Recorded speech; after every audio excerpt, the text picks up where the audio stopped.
ప్రియమైన సహోదరి సహోదరులారా, ఈ యొక్క మధ్యాహ్న కాల సమయంలో కొద్ది మాటలు దేవుని మాటలు జాగ్రత్తగా విందాం. ఇక మనస్సు పెట్టండి, మీ మనస్సంతా దేవుని వాక్యం వైపు కేంద్రీకరించండి. మనము అనేక దినాల నుంచి, కొన్ని నెలల నుంచి రాకడ వర్తమానాన్ని మనము వింటూ వస్తున్నాం.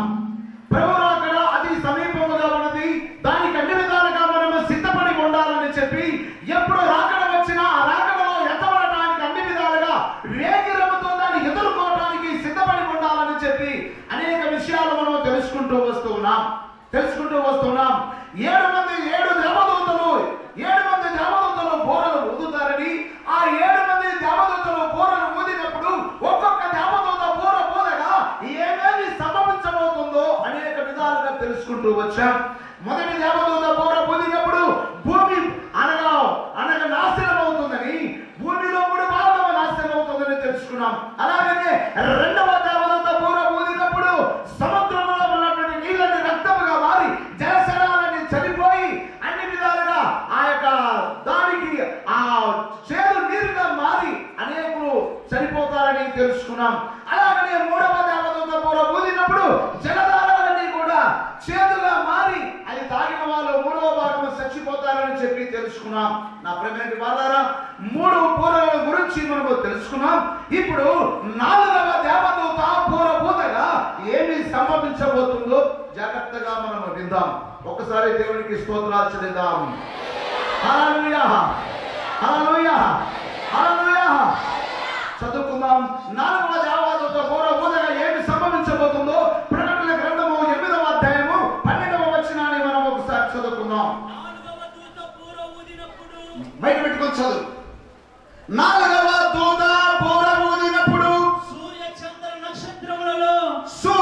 చంద్ర నక్షత్రములలో 3వ భాగము చీకటి కమ్మునట్లు పగటిలో 3వ భాగమును సూర్యుడు ప్రకాశింపకుండునట్లును రాత్రిలో 3వ భాగమున చంద్ర నక్షత్రములు ప్రకాశింపకుండునట్లును వాటిలో 3వ భాగము కొట్టబడెను. నా ప్రియమైన సోదరి సోదరులారా, ఇక్కడ మనము జాగ్రత్తగా వినాలి. మొదట దేవదూత బోర ఊదినప్పుడు అనగా భయంకరమైన విపత్తు, భూమిలో 3వ భాగము పోయింది. రెండవ దేవదూత బోర ఊదినప్పుడు సముద్రములో 3వ భాగము నాశనం అయిపోయింది. 3వ దేవదూత బోర ఊదినప్పుడు జలధారలన్నీ కట్టబడ్డాయి, నీరంతా చేదుగా మారింది. అనగా అనేక ప్రజలు 3 భాగాలు చనిపోతారు. ఇప్పుడు 4వ దేవదూత బోర ఊదగా ఇప్పుడు ఏమైపోయిందంటే నా ప్రియమైన వారలారా, సూర్య చంద్ర నక్షత్రములు కూడా ఇప్పుడు చీకటి గమ్మి మనుషులకు భయంకరమైనటువంటి పరిస్థితిని, సృష్టంతా మనుషులకు భయంకరమైన పరిస్థితిని తీసుకురాబోతున్నాయి. సృష్టికి భయంకరమైన అపాయం సంభవించి మానవుని గందరగోళంలో పడేయడానికి దేవుడు ఈ రీతిలో మానవులను శిక్షించబోతున్నాడు. నా ప్రియమైన సహోదరి సోదరులారా, భయంకరమైన పరిస్థితి భూమి మీదకి రాబోతుంది. అనగా భూమి మీద మానవుని దేవుడు భయంకరంగా శిక్షించబోతున్నాడు.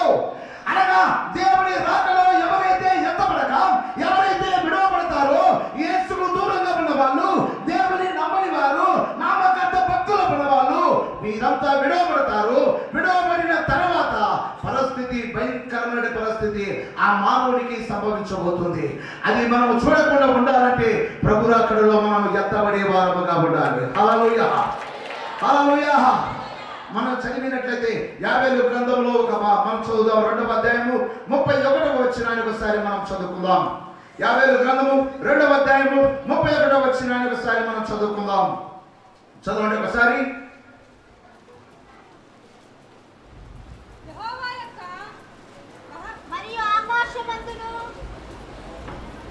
మరియు ఆకాశమందును భూమి యందును మహత్య కార్యములను అనగా రక్తమును అగ్నిని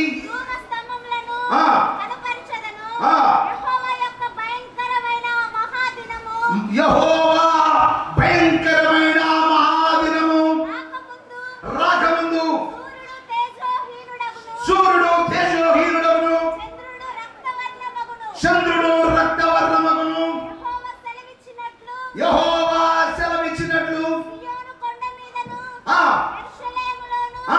తప్పించుకున్న వారందరూ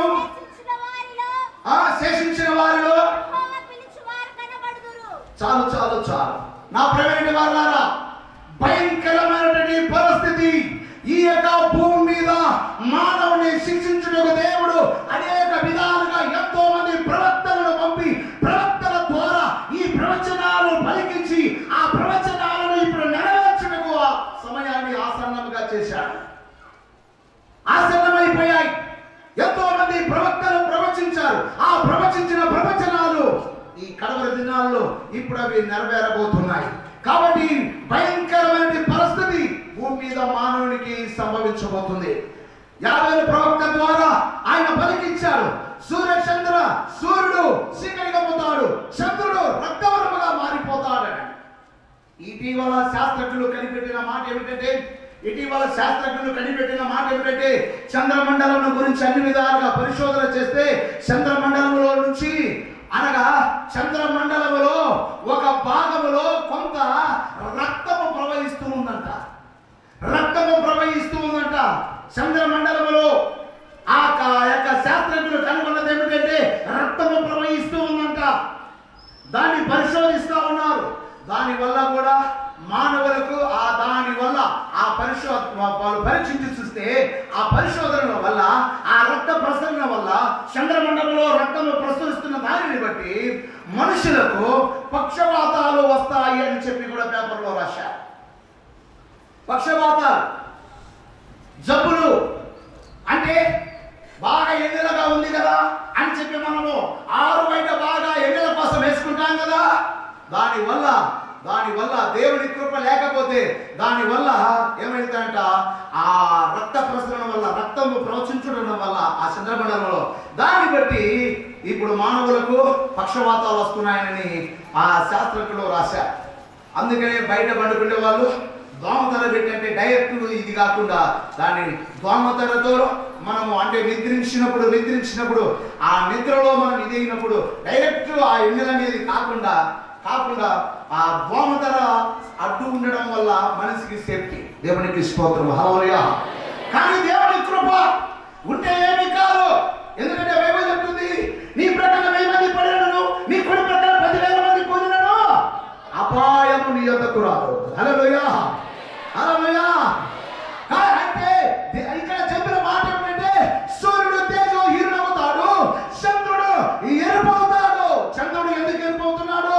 చంద్రుడిలో అనగా రక్తము ప్రవహిస్తూ ఉంది. ప్రవక్తలు ప్రవచించిన ఆ నెరవేర్పు ఇప్పుడు నెరవేరుతూ ఉంది. అంటే ఇక ఉండగా ఆ మొత్తము తెల్లగా ఉండవలసిన ఆ యొక్క చంద్రుడు ఇప్పుడు ఎర్రగా మారిపోబోతున్నాడు.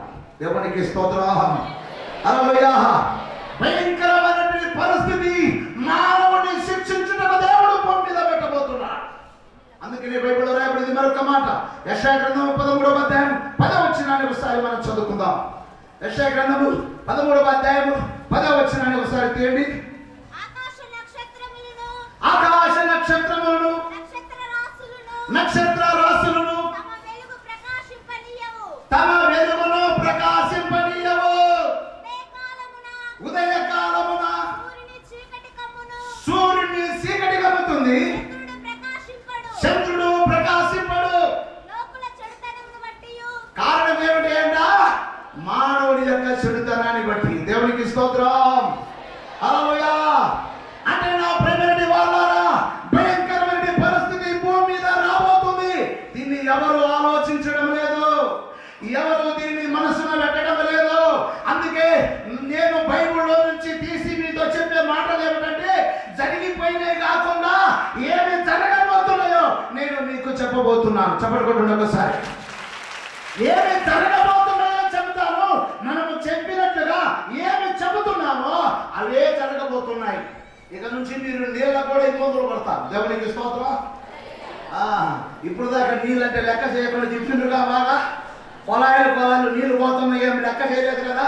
ఇక నుంచి చూసుకోండి మళ్ళా ఒక నీళ్ళ కోసం బిందెలు పెట్టుకొని జుట్లు ఏడాడాలి. జుట్లు ఏడాలా, మామూలుగా ఉండదు. భయంకరమైన పరిస్థితి రాబోతుంది.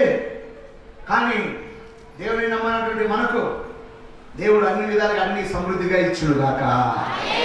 ఆమేన్. హల్లెలూయా, హల్లెలూయా. మనకు అన్ని సమృద్ధిగానే ఇస్తాడు. ఎందుకంటే దేవుని పిల్లలకు అన్యాయం చేయడు. కరువు వచ్చి గందరగోళంగా ఒకవైపు నాశనం అయిపోతా ఉంటే, తిండి లేక నాశనం అయిపోతా ఉంటే, ఆకలికి అల్లాడించి ఒకరికొకరు కోసుకొని పిల్లలు కూడా వండుకొని తింటా ఉన్నటువంటి దినాలలో భక్తుడైన ఏలియాకు ఏ కొరత లేదంట. మాంసము రొట్టె తినగచ్చ. కాబట్టి ఆయన పిల్లల మనకు ఏ కొరతలు ఉండవు. చప్పట్లు కొట్టండి ఒకసారి.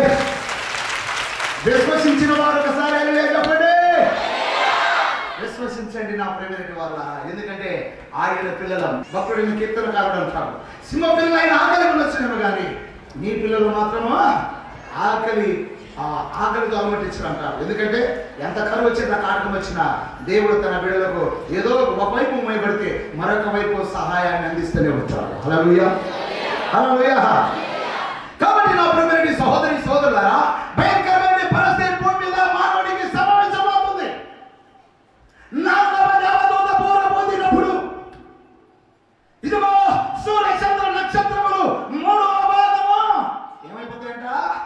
చీకటి గమ్ముతున్నాయి. సూర్యుడు ప్రకాశింపడు, చంద్రుడు తేజహీనుడవుతాడు, నక్షత్రములు చీకటి గమ్ముతాయి. భయంకరమైన పరిస్థితి. ఇంకా ఆ పరిస్థితి అందుకనే కొత్త నిబంధనలో యేసుక్రీస్తు ప్రభువారు ఆయన ఇక్కడ మేము ప్రవక్తల ద్వారా ప్రవచనాలు నెరవేరుతుంటే డైరెక్ట్గా దేవాది దేవుడు అనగా ఆయన మానవుడిగా ఈ భూలోకానికి వచ్చినందువలన ఆయన కూడా మత్తయి సువార్తలో ఆయన హెచ్చరికలు చేస్తా ఉన్నాడు. చదవండి ఒకసారి 24వ అధ్యాయం 20వ వచనం 21వ వచనం ఒకసారి చదవండి. అప్పుడు ఎప్పుడు కలుగుతాయి? దేవుని మాటలు వినకుండా, దేవుని మాటలు ధిక్కరించి, మారు మనసు పొందకుండా, దేవునికి దూరంగా ఉంటూ, ప్రాణం అంటే లెక్క చేయకుండా, దేవునికి దూరంగా ఉంటూ, యేసు దేవుడని ఎరగక ఏయో దేవుళ్ళని చెప్పి ఇష్టం వచ్చిన వాళ్ళను మొక్కొని ఇష్టం వచ్చిన వాళ్ళను పూజించుకొని ఉండిన తర్వాత ఆ దేవాది దేవుడు భూమి మీదికి వచ్చి అనగా మధ్యాకాశంలోనికి వచ్చి ఆయన నమ్మిన వారిని తీసుకొని వెళ్ళిపోయిన తర్వాత సంఘం ఎత్తబడిన తర్వాత ఆ తర్వాత మహాశ్రమ కలుగును. మీరు పారిపోవుట చలికాలమందైనను విశ్రాంతి దినమందైనను సంభవింపకుండా దానికి ప్రార్థించండి. 29వ వచనం కూడా చదవండి ఒకసారి.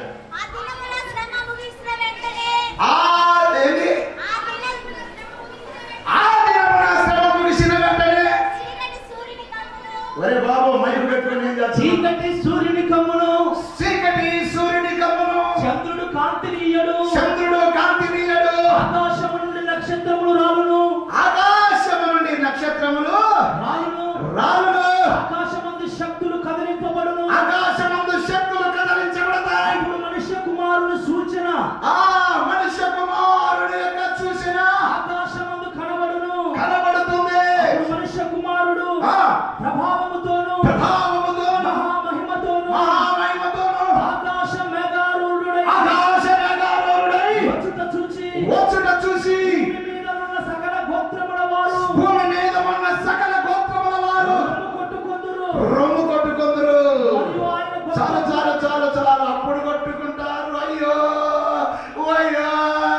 మాకు తెలియకపోయానే, ఇంత జరుగుతుందని మేము అనుకోకపోతుంది. అయ్యో ఏం చేయాలి ఇప్పుడు, మేము ఎట్ట పోవాలని చెప్పి గందరగోళంగా ఒకరికొకరు అర్థం కాని పరిస్థితుల్లో ఉంటారట. భయంకరమైన పరిస్థితి భూమి మీద ఈ విధంగా దేవుడు సంకల్పం చేస్తున్నాడు. మానవుని అన్ని విధాలుగా గద్దించి మానవుని మనస్సు మార్చి ముందుగానే ఆయన ఎరిగేటట్టుగా దేవుడు చేయాలని ఉద్దేశం కలిగిన వారే అనేక విధాలుగా ఆయన మాట వినకపోతే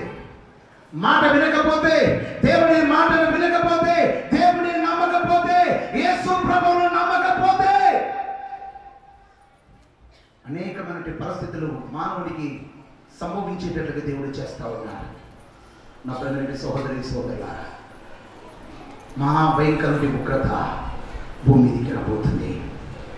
అప్పుడు 13వ వచనాన్ని ఒకసారి మనం చదువుకుందాం. ఈ 4 బూరలు ఊదినప్పుడు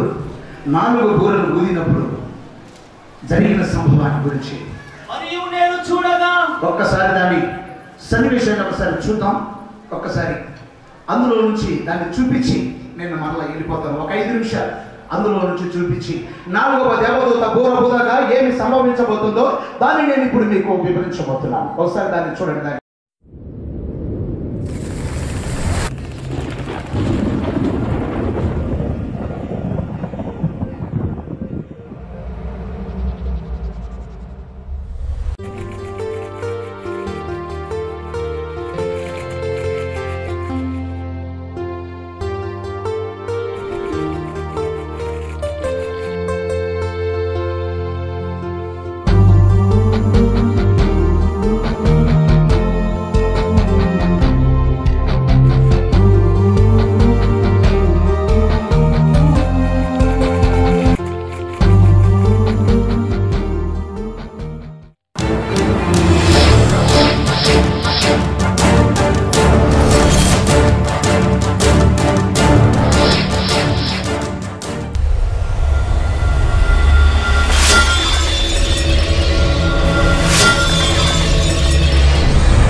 Then the fourth angel sang.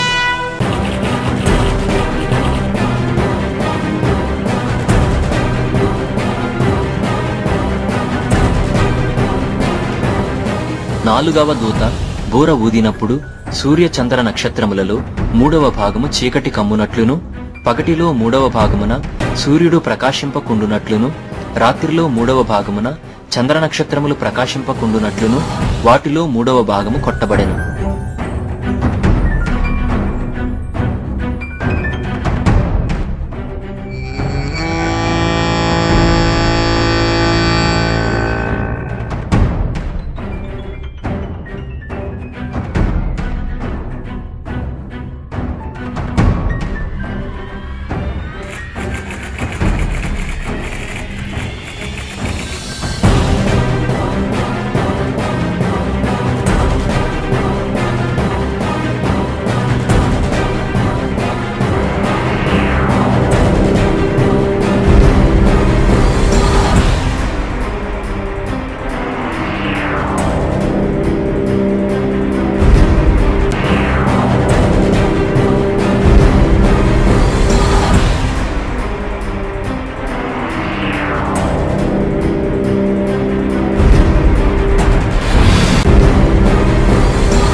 మరియు నేను చూడగా ఆకాశ మధ్యమున ఒక పక్షిరాజు ఎగురుచు బూరలు ఊదబోవుచున్న ముగ్గురు దూతల బూరల శబ్దములను బట్టి భూనివాసులకు అయ్యో అయ్యో అయ్యో అని గొప్ప స్వరముతో చెప్పుట వింటిని.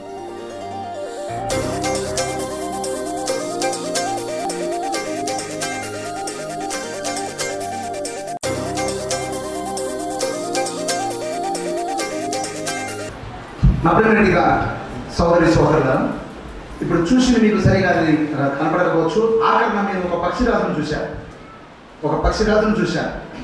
ఆ పక్షిరాజు ఏం పలుకుతూ ఉన్నాడు అంటే, చదవండి ఒకసారి. అదే 8వ అధ్యాయం 13వ వచనాన్ని ఒకసారి చదువుదాం. ప్రకటన గ్రంథము 8వ అధ్యాయము. మరియు నేను చూడగా ఆకాశము మధ్యమున ఒక పక్షిరాజు ఎగురుతూ బూరలు ఊదబోచున్న ముగ్గురి దూతల బూరల శబ్దమును బట్టి అయ్యో భూమి నివాసులకు అయ్యో అయ్యో అయ్యో అది గొప్ప స్వరముతో చెప్పుట వింటిని. చాలు. ఒక్కొక్క పక్షిరాజును మనం చూసాం, మేము ట్రాన్స్లేషన్ కూడా చేశాం, దాన్ని అన్ని విధాలుగా మాటలు కూడా కుదిర్చాం. మరి ఇప్పుడు ఎలా మిస్ అయ్యేది తెలియదు, దాన్ని ఏ విధంగా పోయాయో తెలియదు, మరి అర్థం కాలేదు. అది నేను చెప్పకుండా పక్కన కూర్చున్నది, ఎందుకంటే అందులో నుంచి మాట్లాడి చేశాం. సరే, మిస్ అయినా నేను మీకు విషయాలు చెప్తున్నాను. ఒకసారి దేవుని స్తోత్రం చెల్లిద్దాం. హల్లెలూయా, హల్లెలూయా. నా ప్రియమైన వారలారా, 4వ దేవదూత బూర ఊదినప్పుడు అనగా భూమికి, సముద్రానికి, జలధారలకు, సూర్యచంద్ర నక్షత్రములకు అనగా సృష్టంతటికి ముప్పొచ్చి పడింది. అయితే ఈ బూర 4వ బూర ఊదుతూ ఉన్న సమయాలలో ఇదిగో ఒక పక్షిరాజు కనపడుతున్నాడు. ఒక పక్షిరాజు వచ్చి ఆ పక్షిరాజు ఆ దేవదూత బూర ఊదబోయే ఆ దేవదూతను చూసి ఏమంటున్నాడంటే అయ్యో అయ్యో అయ్యో అని గొప్ప స్వరముతో పలుకుతూ ఉన్నాడు. ఇందులో చాలా మర్మాలు ఉన్నాయి. దేవునికి స్తోత్రం. హల్లెలూయా, హల్లెలూయా. అంటే ఆ పక్షిరాజు అంటున్నాడు అయ్యో అయ్యో అయ్యో అని. అంటే ఇంతవరకు ఈ యొక్క సృష్టికే నాశనం వచ్చింది, ఇంతవరకు ఈ సృష్టి పతనం అవుతా వచ్చింది. ఇక జరగబోయే 5, 6, 7 బూరలు ఊదబోతున్న ఆ దేవదూతల సంగతిని చూసి అయ్యో ఇంతవరకు సృష్టికి కలిగినటువంటి కీడు ఇప్పుడు మానవులకు సంభవించబోతుంది. అంటే 5, 6, 7 దేవ బూరలు ఊదినప్పుడు అది మానవుల మీదకి రాబోతున్న ఉగ్రతను పలుకుతూ ఉన్నాయి. ఆ పక్షిరాజు పలుకుతూ ఉన్నాడు అయ్యో అయ్యో అయ్యో. అంటే 5, 6, 7 ఈ 3 బూరల శబ్దముతో మానవులకు ఏ గతి పట్టబోతుందో ఆయన తెలుపుతూ ఉన్నాడు.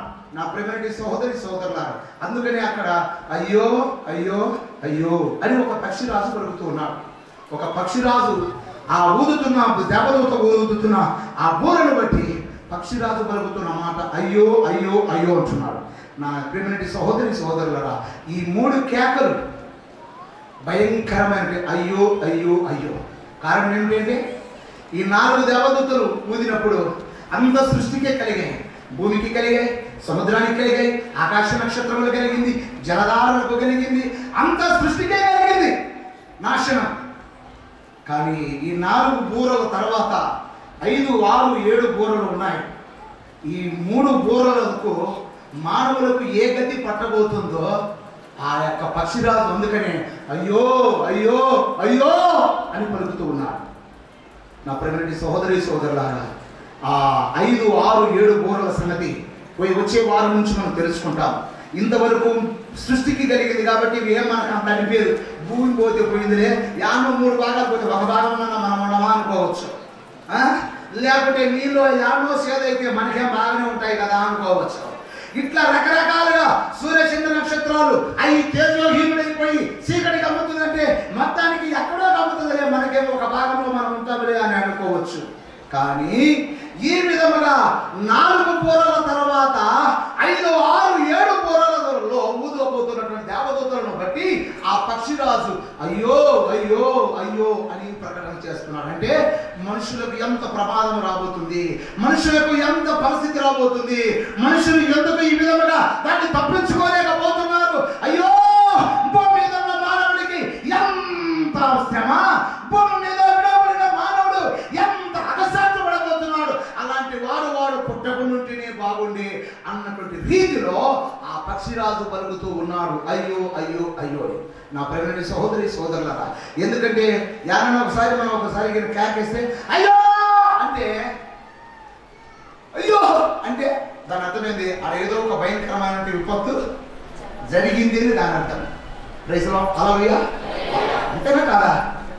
అయ్యో అయ్యో అంటనా, అయ్యో అటు జరిగిందా, అయ్యో అయ్యో అట్లయిందా అంటే దాని అర్థం ఏంటంటే, అయ్యో అంటే ఏదో ఒక అపాయము జరిగింది అంటే భయంకరమైన అపాయము ఇక మానవుడికి జరగబోతుంది. దేవునికి స్తోత్రం, హల్లెలూయా. అందుకనే బైబిల్లో రాయబడింది, యేసు ప్రభువారే పలుకుతూ ఉన్నారు. మత్తయి సువార్త 23వ అధ్యాయము 11వ వచనాన్ని ఒకసారి మనం చదువుకుందాం. మైకు పెట్టి చదవండి. అయ్యో వేషధారులైన శాస్త్రులారా, పరిచయులారా, చాలు చాలు చాలు. అయ్యో వేషధారులైన శాస్త్రులారా, పరిచయులారా. శాస్త్రుల గురించి పరిచయుల గురించి అక్కడ అయ్యో వాడబడింది. నా ప్రేమటి వారులారా, 14వ వచనంలో చదవండి. అక్కడే 14వ వచనం. అయ్యో అయ్యో వేషధారులైన శాస్త్రులారా, పరిసయ్యులారా, మీరు మనుషుల ఎదుట పరలోక రాజ్యమును మోయుదురు. చాలు చాలు. 16వ వచనం చదవాల. అయ్యో అయ్యో అందులైన మార్గదర్శకులారా. చాలు చాలు. ఇక్కడ అయ్యో అయ్యో అని ఇప్పుడు ఎవరి గురించి రాయబడిందంటే శాస్త్రులు పరిచయుల గురించి రాయబడింది. అంటే వీళ్ళు ఎవరైతే బాగా దేవుని నమ్ముకోడి మేమే పెద్ద భక్తులను, మాకంటే ఇంకా ఒత్తులు లేరు, ఇక మేమే కరెక్టో అన్నటువంటి మత బోధకులు శాస్త్రులు పరిచయులు అంటే మత బోధకులు. వాళ్ళు బోధిస్తారే తప్ప దాన్ని పాటించేవారు కాదు. హల్లెలూయా, హల్లెలూయా. వాళ్ళు వ్యతిరేకాన్ని కోరుకుంటారు తప్ప వాళ్ళు లోబడి చేసేవాళ్ళు కాదు. అంటే నా ప్రియమైన వాళ్ళారా, వీళ్ళు ఎవరు అంటే వారి గురించి వేషధారులు. అందుకని బైబిల్ చెప్తుంది, వేషులకైనా పరలోక రాజ్యం ఉంది, కానీ వేషులకైనా పరలోక రాజ్యం ఉందంట. ఒకవేళ ప్రభువా నేను చేసింది తప్పు, నన్ను క్షమించు నాయనా, అయ్యా ఇక నేను చెయ్యను స్వామి, నన్ను క్షమించు ప్రభువా అని చెప్పి పశ్చాత్తాపడి మనసు మార్చుకొని బ్రతుకు మార్చుకొని ఎప్పుడైతే పశ్చాత్తాపడి పాపములు ఒప్పుకొని విడిచిపెడతారో అలాంటి వాళ్ళకు పరలోక రాజ్యం ఉంది. కానీ వేషధారులకు మాత్రం లేదు. కారణం ఏంటంటే లోపల ఒకటి పైకి ఒకటి, లోపల ఒకటి పైకి ఒకటి, పైకి ఒకటి లోపల ఒకటి. ఈ విధముగా ఆ విధంగా వేషధారణ భక్తి, అలాంటి వాళ్లకు శ్రమ అంట. ప్రైజ్ ది లార్డ్, హల్లెలూయా. ఎవరికి శ్రమ? అలాంటి వాళ్లకు, వేషధారులకు శ్రమ, వేషధారులకు శ్రమ. నా ప్రియమైన వారులారా, వేషాన్ని అనగా మోసం చేస్తూ దేవుణ్ణి ఉపయోగించుకుంటూ దేవుని పేరు పెట్టుకొని నమ్ముకోకుండా దేవుని అమ్ముకునే వాళ్ళకు శ్రమ. హల్లెలూయా, హల్లెలూయా. వీళ్ళు వేషధారులు.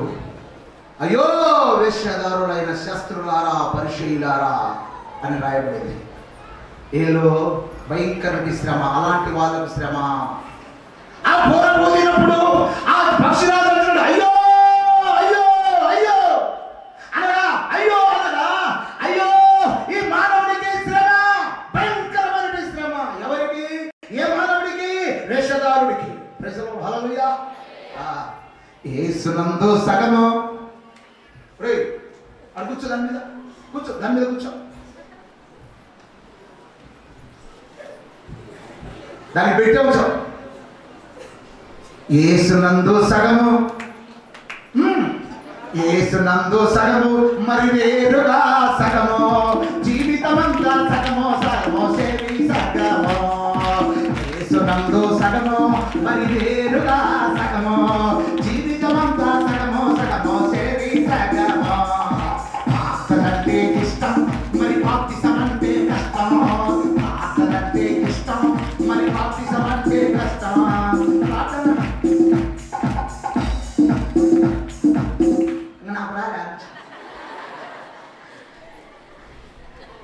అంటే సగము సగము అది సగం ఇది సగం దీన్నే వేషధారణ అంటారు. హల్లెలూయా హల్లెలూయా. కాబట్టి మనము దేవుని పిల్లలమైన మనము దేవుని ఎరిగి ఆయన విధానంలో నడిచే వారముగా ఉండాలి. వేషధారణ భక్తి మనకు పనికిరాదు. హల్లెలూయా. వేషధారులారా మీకు శ్రమ. ఎవరికి శ్రమ? వేషధారులకు శ్రమ.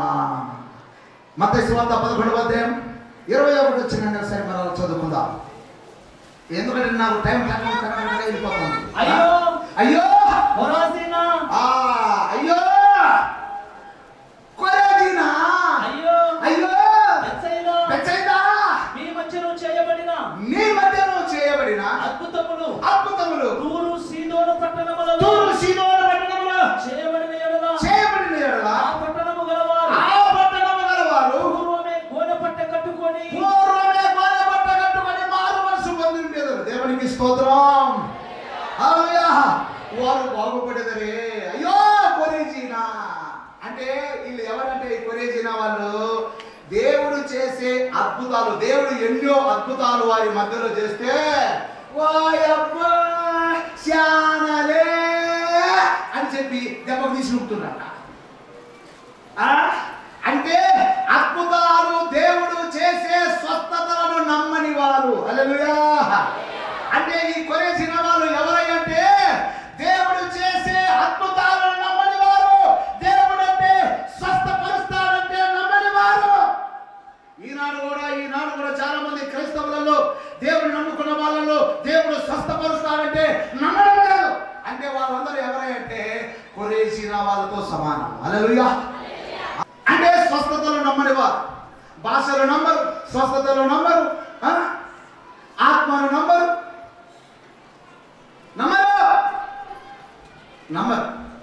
నేను ఇటీవల చెప్పాను కదా ఒకసారి. నేను ఇటీవల వెళ్తా ఉన్నాను, సంచిత తీసుకుని ఉన్నాడు ఒక ఆయన దోనకొండ దగ్గర. అదే ఊరంటే అదేదో ఊరు. ఒక ఆయన రైలు ఎక్కాడు. ఒక ఆయన అక్కడి నుంచి నంద్యాల నుంచి వస్తా, ఒక ఆయన పాప దాంట్లో ఆ కంపార్ట్మెంట్లో పెట్టెలో అందరికీ బోధించుకుంటూ వస్తాడు. బోధించుకుంటూ వస్తుంటే అందరు కూర్చొని బాగా వింటా ఉన్నారు. అటువైపు ఇటువైపు అందరూ దేవుని వాక్యం వింటా ఉంటే ఆయన చెప్పుకుంటూ వస్తూ దేవుడు అనేక అద్భుతాలు చేస్తున్నాడు. అంటే ఒక ఆయన పై నుంచి ఒక ఆమె కిందికి వచ్చి, అయ్యా నా కాలు కూడా ఇంత ఉన్నది, నేను మా ఊరు రాజమండ్రి సైడు నేను ప్రార్థనకు పోయినా, వేరే సైడ్ ప్రార్థనకు పోతే యేసయ్య నా కాలు స్వస్థపరిచిండు, నేను ఇప్పుడు బాగున్నానయ్యా, నేను యేసు స్వామిని నమ్ముకున్నానయ్యా.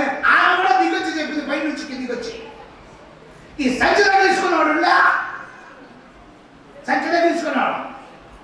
ఇది ఒకటి కొనేసుకున్నారండి అన్నాడు. ఆమె అంటున్నాడు, ఇది ఒకటి కొనేసుకున్నారండి అన్నదంటే ఆ చెప్పుకుంటూ వచ్చి ఆయన అంటున్నాడు, ఏంటండి మీరు అనేది? ఆయన ఆడెక్కిండు, ఈయన మార్గంలో ఎక్కిండు. మరి ట్రైన్ క్రాసింగ్ అయింది. నేను కూడా అదే పెట్టలేక అటు పక్కన కూర్చున్నా. తప్పనిసరి అయింది, ఇంకా ఎక్కాల్సి వచ్చింది. ఈ ఎక్కిన ఇంకా తప్పక ఎక్కితే పక్కన కూర్చున్నా. నేను ఎక్కిన సంగతి ఎవరికి తెలియదు. నేను ఇక నేను కూర్చున్నట్టే ఈ పక్కన వీళ్ళు పక్క కాబట్టి నాకు వెనకాలమ్మ కాబట్టి వాళ్ళు మాట్లాడుకుంటుంటే ఇంటా ఉన్నాను. నేను ఒకటి పేపర్ అడ్డం పెట్టుకొని నా మొహంగా రాకుండా నేను పేపర్ తీసుకుంటా ఉన్నా. ఈ లోపు వాళ్ళు మాట్లాడుతూ ఉంటే ఆయన బాగా చెప్పుకుంటూ వస్తా ఉన్నాడు. ఆ పై నుంచి ఆమె దిగొచ్చి కూడా ఆయన చెబుతా ఉంది. అందరు వింటా ఉన్నారు. ఈయనంటాడా ఈ సంచి తెలుసుకొని బైబిల్ సంచి తెలుస్తున్నా, ఇదో ఏమండి మీరు ఏం చెప్పినా నేను వింటాను కానీ స్వస్థత నమ్మనండి అన్నాడు ఆయన. దేవుడు నమ్మినవాడే వాక్యం చెప్పేవాడు. ఆనాడు జరిగినాయండి. యేసుప్రభు అప్పుడు చేశాడు, ఇప్పుడు ఏడలేయండి అన్నాడు. ఇప్పుడు ఏడలేని అని ఈ మధ్య అందరూ మా ఊరు నుంచి కూడా అండి, అది అక్కడి నుంచి అండి, ఇక్కడి నుంచి అండి, మార్కాపురం ఎవరో ఏది అంట ఆడ ఏదైతే దేహాలు పోతున్నాయంటే, రోగాలు పోతుంటే, అన్ని పోతున్నాయి, పరుగులు అడిగి పోయి మేము బాగుపడతామంటామని మా నాకు ఎగురుతుంటే నాకు అరికాల్లో నుంచి నాకుతుందండి మంట అన్నాడు. నాకు లేచింది మంట, నేను విన్నా కదా, నాకు లేచి మంట. నేను చిన్నగా అట్టపోయి కూర్చున్నా. వాళ్ళంతా కొత్తోళ్ళు, ఎక్కడి నుంచి నంద్యాల అక్కడి నుంచి వస్తున్నారు. నేను ఊరైంది వాళ్ళకి ఊరికి తెలియదు. ఇక నేను ఆడ కూర్చున్నా. నేను పక్కన కూర్చొని ఏంటి బ్రదర్ అని అన్నా. వందనాలు బ్రదర్ అన్నా. వందనాలు అన్నాడు ఆయన. వందనాలు. నేను కూడా ఆయనకు తెలియదా. నేను ఆయన వందనాలు అన్నాడు. ఏం బ్రదర్ బాగా దేవుని వాక్యం వింటా ఉంటే నువ్వు మళ్ళా ఏంటి పొల్ల పెడుతున్నావు అన్నా. ఏంటండి ఏ సార్ అనేది నాకు నేను పొల్లా నువ్వు క్రైస్తవుడు అయితే నీకు అర్థమయ్యేదా, నువ్వు క్రైస్తవుడు అయితే నీకు అర్థమయ్యేదండి నన్ను. అప్పుడు అనిపించింది, ఏది నీ బాధ ఏందన్నా? నీ బాధ ఏంటంటే స్వస్థతలు అంట. స్వస్థతలు ఎవరు నీకు అన్నాడు. మాది మార్కాపురం అన్న. మార్కాపురమా? మీ మార్కాపురంలో ఆయన ఉందా? ఏరియా కానీ ఎలాగ తీసుకుంటున్నాడు. ఏరియా నేను ఏ ఊరు పోయినా బాధలు పోతే నేను ఏదైనా కనిపెట్టాలో అని మమ్మల్ని సరిగ్గా చూడటంలే. ఆయన అట్లా చెప్పడేమో. నేను సేవకులం కాదా? మమ్మల్ని బాగా చూడద్దా? ఆ ఏరియా కార్యం చూడలే, మమ్మల్ని ఉండేవారు నీళ్ళు నువ్వు పెట్టరు అని అంటాడు. నాకు అందుకే ఆయన అంటే నాకు మంట ఎగుతుంది అని అన్నాడు. ఎందుకు నీకు ఆయన అంటే మంట అని అంటే, నీకు ఆయన బంధువా అని అన్నాడు. బంధువు కాదులే, ఏం కాదులే అంటే మరి ఆయన అంటే నీకేదో పరసకొస్తుంది అని. పరసకు రావడం కాదు, ఏం కాదు లేదు ఆయన. అసలు ఏంటి విషయం అంటే స్వస్థతలనే ఈయన చెప్తాను. ఎంతవరకు వాక్యం చెప్పిన బాగుంది. ఆ పై వచ్చి నాకు ఈ కాళ్ళంతా ఇంట్లో వాసింది, నాకు గందరగోళంగా ఉన్నది, ఎక్కడి నుంచి నా బాగా కాలేదు, 70,000 ఖర్చు పెట్టే కాలేదు, నేను ప్రార్థన పోతే బాగైందని ఆమె చెప్పింది. నాకు ఆ నుంచి నాకు ఇంకా కుదరడం లేదు అన్నాడు. అంటే ఏం కదా దేవుడు స్వస్థపరచడా అంటే, ఏడ సార్ అప్పుడు మరిశాడు సార్, ఇప్పుడు ఏడ సార్, ఇప్పుడు మరితే ఎన్ని హాస్పిటల్ ఎందుకు సార్ అన్నాడు. అప్పుడు అన్నా అయితే దేవుడు స్వస్థపరచడా సార్ అన్నాడు. నీ పేరు అన్నాడు. నా పేరు ఏది అన్నా. ఓహో ఆ పాస్టర్ పేరు మార్కాపురమైన పేరు పెట్టుకున్నాను. మీరు మార్కాపురం కాబట్టి మార్కాపురమైన పేరు పెట్టుకున్నాడు అంటే పేరు పెట్టుకున్నానంటే పాతన పోతాను అన్న. యాడికి పోతావు? యాడికోసారికి పోతారే, ఇప్పుడు నీకు అంత అవసరమా అన్న. అంటే నువ్వు కూడా స్వస్థతలు నమ్ముతావా అన్నాడు.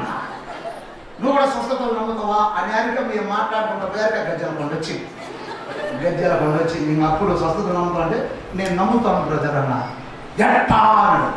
అన్న అన్నిలోనే పైన ఆగింది. ఆగుతున్నాగానే ఒక వచ్చింది. వచ్చి అన్నా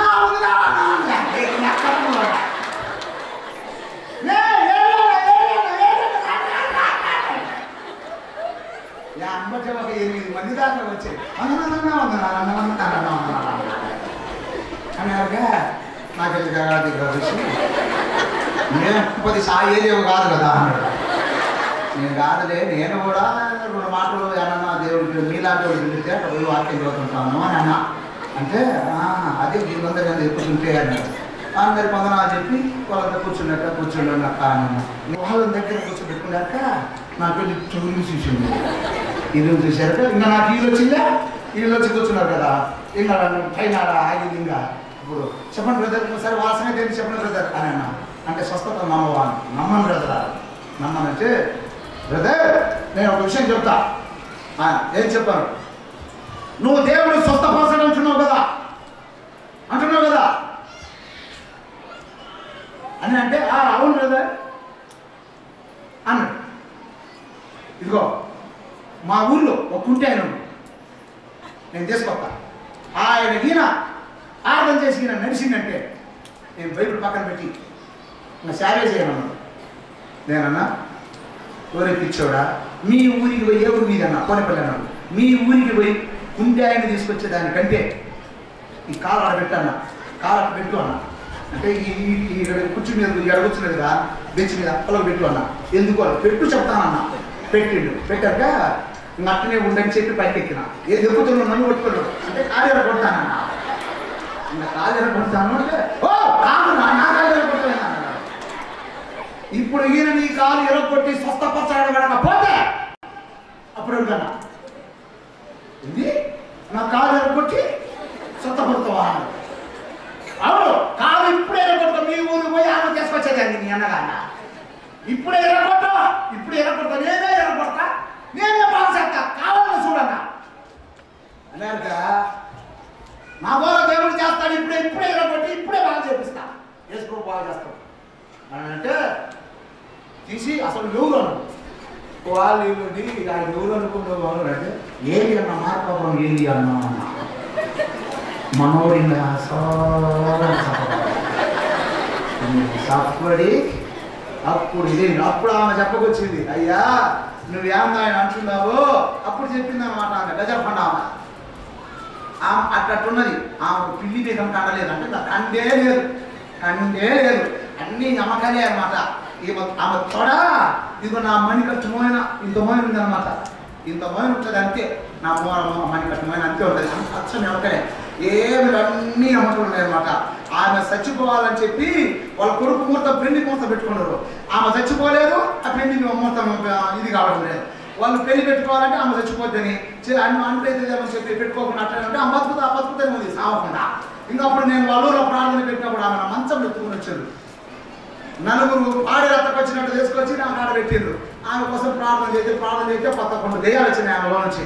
అప్పుడు 11 దెయ్యాలు వచ్చి కాసేపు అసలు అస్థి పంజరం ఉన్నట్టున్నది ఆమె. ఇక మొత్తానికి దేవుడు బాగు చేశాడు, పంపించిన. నాకు తెలియదు ఇప్పుడు పులిస్ మోయి ఉంది బాగా ఇంతమంది బాగా దట్టంగా 3 మోయి ఉంది. అవి ఎట్టెట్టిందో ఏమో కొడుకు పెళ్ళింది, 2 పిల్లలు బాగా ఇంతమైన ఉంది. అప్పుడు ఆమె చెబుతా ఉంది, అయ్యా నేను చచ్చిపోయేదాన్ని ఏలియన్న వచ్చి ప్రార్థన చేయబట్టి యేసయ్య నన్ను బతికించాడయ్యా, దానికి సాక్ష్యం నేనే అన్నా. హల్లెలూయా. నువ్వు యాగో మీ ఊరు పోయి చేసుకుంటానంటుడు. చచ్చిపోయే నన్ను ఈ మహానుభావుడు నన్ను బ్రతికించాడయ్యా ప్రార్థన చేసి. అందుకు దైవజనుడు ఈయనేనయ్యా అని నేను నేరక ఏం బ్రదర్ నమ్ముతావా అన్న. నువ్వేనా ఇప్పుడు దాకా నాకు చెప్పుకొని వచ్చింది, అది అబద్ధం కాదా? నువ్వు అట్ట అబద్ధం ఆడొచ్చా అన్నా. నేనేం అబద్ధం అన్నా? నువ్వు ఏలియవా అన్నా. అదేం పేరు అన్నావు? ఏలియా అన్నా. ఏ ఊరు అన్నావు? మార్కాపురము అన్నా. నువ్వు నేనేం అబద్ధమా అన్నా? ఏం చేస్తావు అన్నావు? నేను కూడా సేవ చేస్తాను అన్నా. ఇది అబద్ధమా? నేనేం అబద్ధమా లేదే. లాస్ట్ మాట్లాడుకుంటూ దొరకొండ పోయిన తర్వాత ఏమైందో ఏమో పశ్చాత్తాపడి గట్టి కాళ్ళు కలుసుకొని నా ప్రార్థన చేయాలన్నా అన్నాడు. దేవునికి స్తోత్రం. హల్లెలూయా.